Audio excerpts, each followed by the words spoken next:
जय शिवराय भावनो, आज आहे आपल्या ब्लॉगचा तिसरा दिवस. तर आज निघालो आपण कल्याणला माझं बँकचं काम होतं म्हणून निघालो होतो कल्याणला. मॅडमला न्यायचं प्लॅन नव्हतं, पण मॅडम लागलेली मागं. कल्याणला पोहोचल्यानंतर पहिल्यांदा गेलो कोळशेवाडीत बॅगच्या दुकानामध्ये. पहिल्यांदा बॅग घेतली, बॅग नंतर डायरेक्ट कुठली सोनाराच्या दुकानात. तिथं मला लागलेला 1200 वोल्टचा झटका. सोन्याचे रेट बघून सोन्याचे रेट झाले 1.5 लाखापर्यंत. पण नाही, याच्या मागे काहीतरी हिची काळाकांडी असणार हे लक्षात आल्याच्यानंतर मी आपला शांत उभा राहिलो. मग लक्षात आलं की सकाळी माग माझ्या याच्यासाठी तर लागलेले. पण खरंच आज लक्षात आलं, जे कोणी करू शकत नाही ती बायको करू शकते. ज्या गोष्टींचा विचार मी स्वप्नातही केला नसेल त्या सर्व गोष्टी आज हिच्यामुळे समवेत आहेत माझ्या. आईनंतर जीवापाड प्रेम करणारं कोण असेल तर ती बायकोच असते. नंतर गेलो डीमार्टला. इम्पॉर्टंट पण 1000 क्रॉस करणार.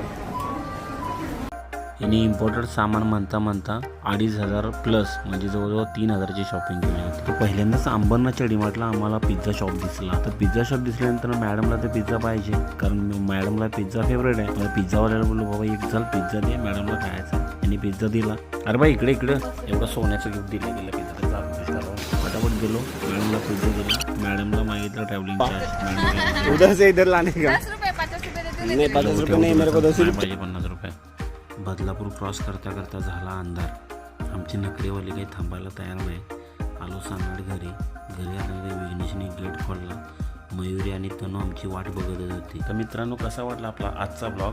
आवडला असेल तर नक्की लाईक करा, कमेंट करायला विसरू नका. जय शिवराय. खुश ना? मजा. हॅलो कर. हॅलो हॅलो, कोण बोलतंय?